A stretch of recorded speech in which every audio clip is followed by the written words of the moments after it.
জামায়াতে ইসলাম তেনা বেচেন না, ঠিক আছে? যে আকাম করছে আস্তে তারা দল থেকে বহিষ্কার করেন, বহিষ্কার করে তার এমপি পদ বাতিল করেন। আর বিবাহিত বউ নাকি বালসাল এটি পরের হিসাব।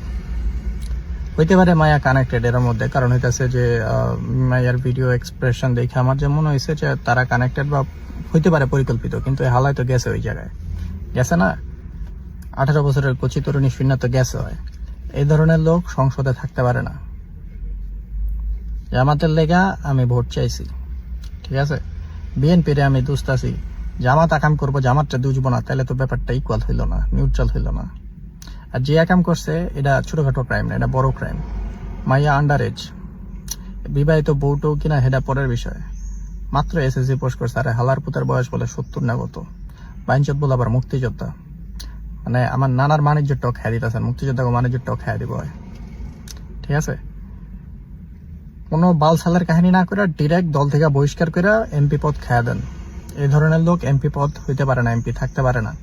আমি এমপি না, আমি বাংলাদেশের রাজনীতিতে সংযুক্ত না, আমি আকাম করে বেড়াইতে পারি, আমার পার্সোনাল ইয়া আছে। সে পার্সোনাল ফিগার না, সে পাবলিক ফিগার, ঠিক আছে? এবং মানে কি বলে এটা, সংসদের মতো একটা জায়গায় সে একটা প্রতিনিধির একটা অঞ্চলের লিড দেয়, সে ওই জায়গায় থাকতে পারে না। যে এই 70 বছরের বইরা আন্ডার এজ মায়ালা কট খাইছে, তার ওই জায়গায় থাকার ইয়াই নাই। আর বিবাহিত বউ টৌ না কি এটি বহুত পরের হিসাব, ঠিক আছে? এত কিছু চিন্তা ভাবনা না করে আগে বহিষ্কার করেন, পরেরটা, নাইলে আমরা জামাতটা দোষা শুরু করবো। এরপরে ভোট চাইছি আপনার লেগা, ঠিক আছে? তো এই পেনা না পেঁচায় না, হ্যান ত্যান বুকে চুকি বাতের ফ্যান না বুঝে আর ডাইরেক্ট বহিষ্কার মারেন, নাইলে বিএনপির মতো আপনার দোষা শুরু করুন। কারণ আমরা তো ভাবতাম বিএনপিতে তো সব হইতেছে চোর বাটপার, ঠিক আছে? এই কারণে আপনারা কিছু সমর্থন পাইছেন।